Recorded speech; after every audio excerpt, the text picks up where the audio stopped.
Hello everyone, Shinto Bean here, playing some more Warhammer Combat Cards Campaign Mode. On to Day 3 of the Arcs of Omen, where we're playing as Space Marines against Chaos. This time the Ultramarines have joined the fray, so we now have access to some of the mightiest heroes of the Imperium.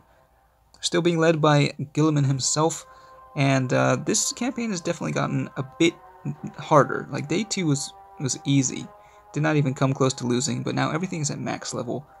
And we're coming up against some pretty powerful Chaos forces. So I'm just running one of the strongest builds that I can muster, which is simply throwing a bunch of legendary Space Marines in, and then a bunch of healers. So we got lots of defensive traits here. I'm just going to go through the list. We've got Tigurius, he's got shields and warp surge, so he can hit really hard when he deploys.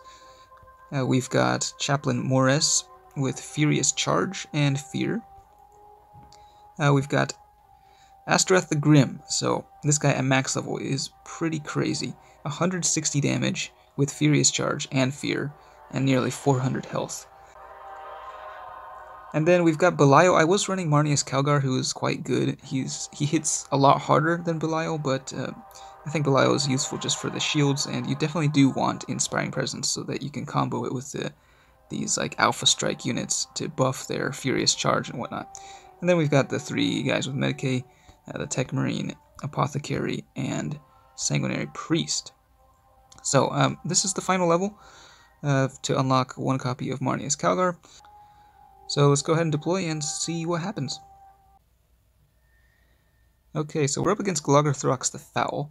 It does look like we are just up against like random warlords, so these are not curated decks, so level 10 could be against any of the Chaos Warlords. So that makes it a little harder to give specific advice. But yeah, again, my advice would mainly just be to use as many legendaries as possible and just support them with healing, and you should be fine. Okay, we do have the first turn, and we've got the Bloat Drone here with poison. So I think we're going to try to save the Redeemer of the Lost for a little bit later. Against Gloggerthrox, you are going to get debuffed every time you kill something, so we don't really want our strongest units to get too many debuffs. They do have this Forge Fiend, been seeing that thing come up quite a bit, and that can deal a whole lot of damage to big game, so luckily the Chaplain is less than 40 points, so he won't be taking as much damage from that. We'll just go with Psychic here, I think, to start off with. We'll debuff that ranged with the Apothecary. Tigurius is getting the Nurgle's Rot, so that reduces his damage by 20%. So yeah, okay. They're bringing out some pretty big stuff here. And this is going to be pretty slow going if we continue with the psychic attacks. Let's see, we do have a 35% boost to melee. Not quite enough to take out the Forge Fiend, though, so yeah, I think we'll go one more turn with a Psychic. And, let's see, the Bloat Drone, will it be able to kill the Apothecary next turn? It's going to be fairly close, but no, it is going to survive. Yeah, this is definitely pretty slow going at the moment. We could take out the Forge Fiend here if we go melee, but I don't exactly want to take a huge amount of damage from this War Dog either. You know what? I'm just going to go Psychic again. And I think maybe we'll use the Furious Charge on the next turn. So here the Apothecary is going to die from the poison, and then we can deploy a new unit before their turn starts. So here I think maybe we could deploy like this dude. And ooh, it's going to be pretty close. And usually I want to combine his deployment with a Furious, or with Inspiring Presence to boost that attack, but I guess it wasn't necessary here. He was at, I think, 220. Somewhere around 220 melee, but then got debuffed back down to 160, which is still pretty good. I mean, we do have 105% boost to melee, so we could go, yeah, I think definitely going to want to go melee here. And should be able to clear the board pretty easily. But that is going to be a pretty significant debuff to all of my units, so we'll see what comes out. I'm not sure if we'll have enough firepower to actually deal with these last few bodyguards. But we do still have a number of bodyguards on our side remaining. Let's see, this guy's down to 120. Yeah, Tigurius is doing like no damage now. The chaplain is not looking too great either. Lord Invocatus just deployed, so that's a Furious Charge and Outflank. His damage is getting reduced by the Fear. Really big melee attack there, 175 damage from the Great Unclean One. The Chaplain goes down. Okay, yeah, I think we definitely need some Inspiring Presence, I guess. Wait, this guy's 128. Wow, that's pretty impressive, actually.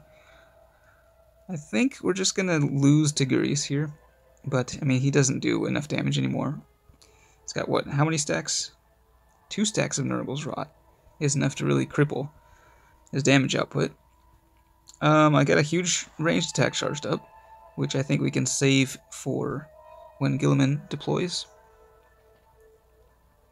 Yeah, we just need to kill one of these guys, so the Defiler looks like the prime target there.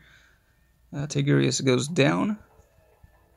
Can just replace him with one of these healers. These guys are nice because they just they're good for lane blockers. So actually, there was a new card, Vashtor, that came up, and he is really scary. Like he's got Big Game Hunter, deals a huge amount of damage. Faced him earlier, and yeah, that was pretty nuts. But what I did was I just threw a bunch of these guys at him, and was able to stall long enough. I didn't end up killing him, but I was able to destroy the Warlord. We're going to go ahead and I think maybe the choice is actually to play Guilliman now. So going to go ahead and drop him. Kind of doubling up on the Inspiring Presence. So this was not really ideal. It would have been better to deploy Belial much earlier, so he could have gotten that Inspiring Presence coverage for like the entire match. I think, yeah, what we'll do here is just go ranged, maybe? Yeah, we'll go ranged. So we'll take out the... So we're actually not destroying the Defiler, but instead the other 2 bodyguards, which is even better, I think. And Defiler isn't doing much damage from because of the Fear. 50% damage debuff. Chaos have a lot of Fear, for sure. They are going ranged here, debuffing my melee, but we should be able to pretty easily take out Gloggothrax here on this next turn. So that is kind of anticlimactic. It wasn't really the most difficult deck to be facing, but you can see just the power of these legendary Space Marines. It's pretty ridiculous. Even after getting debuffed by Nurgle's Rot, they were still able to just power their way through.